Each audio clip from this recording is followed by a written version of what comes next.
നമസ്കാരം.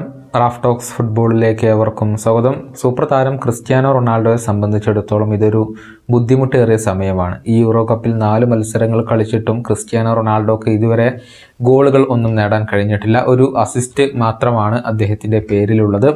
മാത്രമല്ല, കഴിഞ്ഞ മത്സരത്തിൽ നിർണായകമായ ഒരു പെനാൽറ്റി ക്രിസ്ത്യാനോ റൊണാൾഡോ പാഴാക്കുകയും ചെയ്തിരുന്നു. അതിനുശേഷം നിയന്ത്രണം വിട്ട് കരയുന്ന ഒരു റൊണാൾഡോയായിരുന്നു നമുക്ക് കാണാൻ കഴിഞ്ഞിരുന്നത്. ഏതായാലും ഗോൾ കീപ്പർ ഡിയേഗോ കോസ്റ്റയുടെ മികവിൽ ആ മത്സരത്തിൽ പോർച്ചുഗൽ രക്ഷപ്പെട്ടു എന്ന് തന്നെ പറയാം. എല്ലാം കൊണ്ടും തളർന്നു നിൽക്കുന്ന ക്രിസ്ത്യാനോ റൊണാൾഡോക്ക് ഇപ്പോൾ പിന്തുണയുമായി UFC ഇതിഹാസമായ കോണർ മക്ഗ്രെഗർ രംഗത്ത് വന്നിട്ടുണ്ട്. ക്രിസ്ത്യാനോ റൊണാൾഡോയുടെ ഒരു അടുത്ത സുഹൃത്ത് കൂടിയാണ് ഇദ്ദേഹം. രാജ്യത്തോടുള്ള ക്രിസ്ത്യാനോ റൊണാൾഡോയുടെ യഥാർത്ഥ പാഷനാണ് അവിടെ കണ്ടത് എന്നാണ് മക്ഗ്രെഗർ ഇപ്പോൾ പറഞ്ഞിട്ടുള്ളത്.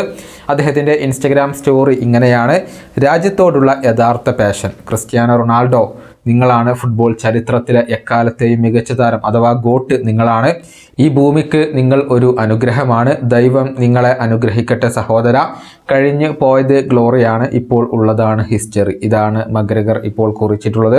ക്രിസ്ത്യാനോ റൊണാൾഡോ കരയുന്ന ആ ഒരു ചിത്രം പങ്കുവെച്ചുകൊണ്ടാണ് ഈ ഒരു ക്യാപ്ഷൻ അദ്ദേഹം എഴുതിയിട്ടുള്ളത്. ഏതായാലും പോർച്ചുഗൽ അടുത്ത ക്വാർട്ടർ ഫൈനൽ പോരാട്ടത്തിൽ കരുത്തരായ ഫ്രാൻസിനെയാണ് നേരിടുക. വരുന്ന വെള്ളിയാഴ്ച രാത്രി ഇന്ത്യൻ സമയം 12:30 ഈ ഒരു മത്സരം നടക്കുക. മത്സരത്തിൻ്റെ സ്റ്റാർട്ടിംഗ് 11-ൽ ക്രിസ്ത്യാനോ റൊണാൾഡോ ഉണ്ടാകും എന്ന് തന്നെയാണ് ഇപ്പോൾ എല്ലാവരും പ്രതീക്ഷിക്കുന്നത്. ഈ വീഡിയോയുടെ അവസാനിപ്പിക്കുന്നു. വീണ്ടും കാണാം.